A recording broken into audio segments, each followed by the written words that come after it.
time, if Hogue, and you see this sometimes, when you get a dealer principal that's got a little age and decides it's going to be in business a couple, 3 more years, and it's going to live off the parts and service, which is a known quantity, and they kind of get lazy on the sales side. You get lazy on the sales side, it catch up with you in a hurry.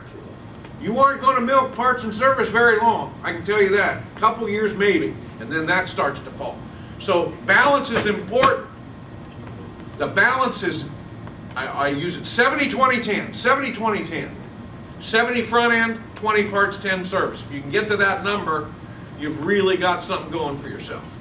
70-20-10. Now, if this year is a great, beautiful year for you, and Whole Goods is selling half again as much what they normally sell, then you probably aren't going to be 70-20-10.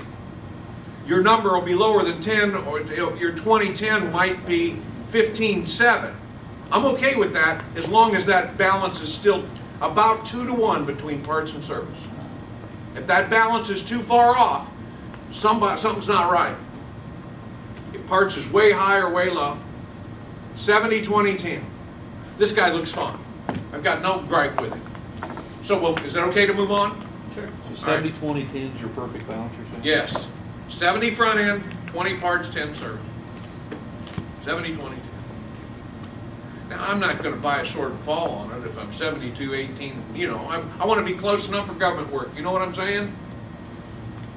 I want balance. On the parts figure, do you lump in the parts that are sold through the shop in that? Parts get the credit for all that. Purchase parts. That's right. That's exactly right. In reality, parts should work just as hard procuring the correct part in a timely fashion for work orders as they do for customers. Your sales department, your shop's actually a customer of the parts. Exactly right. Big customer. Well, look at the interdependence. Look at roughly 30 to 35% of parts, maybe more, are sold through service operations. So service gets real pumped up about themselves and say, I ought to get the parts. But 35 or 40% of their damn labor goes to the sales department. They don't want to talk about that. Those scungy ass salespeople, they don't want to talk about the fact that their scungy ass people are their biggest customer. They don't want to talk about the fact that those scungy salespeople also set that parts and service department up. That's exactly right. The interdependence is amazing. Yeah. And we've got to get that club, and we've got to get people to understand it. They're not on an island, for crying out loud.